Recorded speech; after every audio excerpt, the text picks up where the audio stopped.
மகிழ்ச்சியான உலகத்திற்கு உங்களை அழைக்கிறது ஜேகே குட்டி டிவி. ஓர் அமைதியான கிராமம். அந்த கிராமத்தில் அழகப்பன், கயல்விழி என்ற தம்பதிகள் வாழ்ந்து வந்தனர். அழகப்பனின் வேலை ஆடு மேய்ப்பது.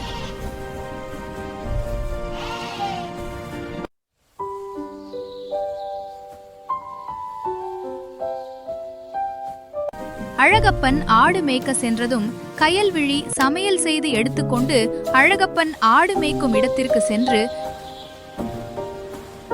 இருவரும் உணவு உண்பார்கள்.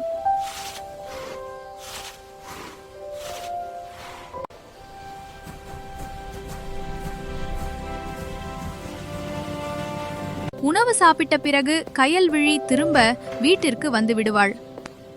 மாலையானதும் அழகப்பன் ஆடுகளை வீட்டுக்கு ஓட்டி சென்று பட்டியில் அடைத்துவிட்டு வீட்டுக்கு போய்விடுவான். Goats in sheep's pen.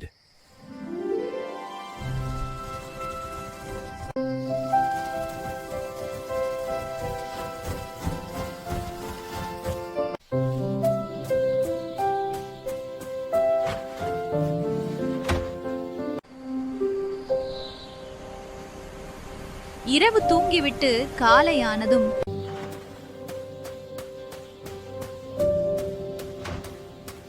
மறுபடியும் ஆடுகளை மேய்ச்சலுக்கு ஓட்டிச் செல்வான். இதுதான் அவனுடைய தினந்தோறும் வேலையாக இருந்தது.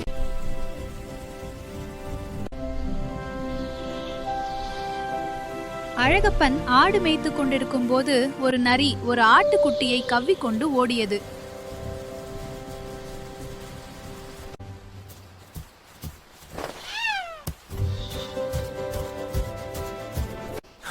அந்த ஆட்டுக்குட்டியின் சத்தத்தை கேட்டு ஓடினான். ஓடும் வழியில் ஒரு குகைக்குள் கால் தவறி விழுந்து விட்டான்.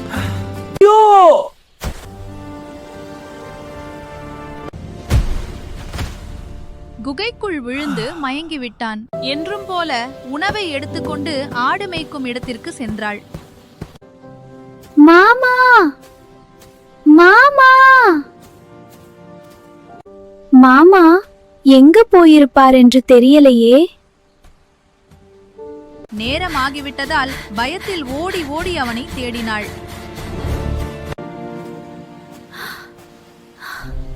பொழுது சாய்ந்ததால் ஆடுகளை ஒட்டிக்கொண்டு வீட்டிற்கு சென்றாள்.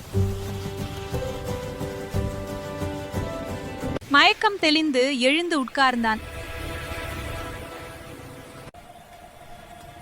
என்ன இது, இந்த குகை வித்தியாசமாக உள்ளது என்று சொல்லிக்கொண்டே உள்ளே சென்றான்.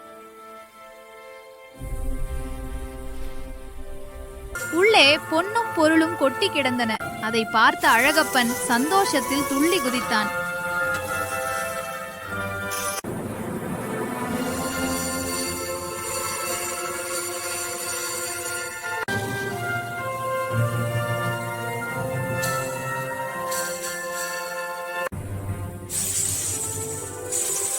பொன்னையும் பொருளையும் மூட்டையாய் கட்டி கொண்டு சென்றார். நேற்று ஆடு மேய்க்க சென்றவர் இன்னும் வீட்டுக்கு வரவில்லை என்று அழுது கொண்டே ஊர் மக்களிடம் சொன்னாள்.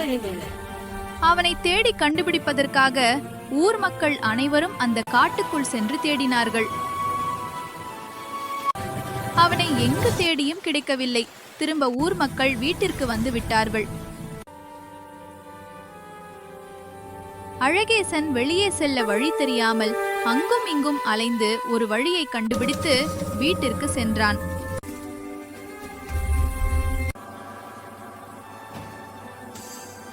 நேற்றிலிருந்து எங்க போயிருந்தீங்க? நான் பயந்துட்டேன் தெரியுமா என்று அழுது கொண்டே கட்டிப்பிடித்தாள். இங்கே பார், உனக்காக என்ன கொண்டு வந்திருக்கிறேன். அவள் அதை கண்டு சந்தோஷத்தில் அள்ளி அள்ளி பார்த்தாள்.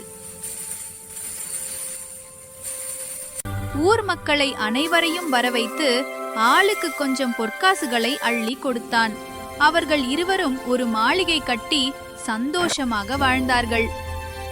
இந்த கதை பிடிச்சிருந்தா லைக் பண்ணுங்க, ஷேர் பண்ணுங்க, மறக்காம சப்ஸ்கிரைப் பண்ணுங்க.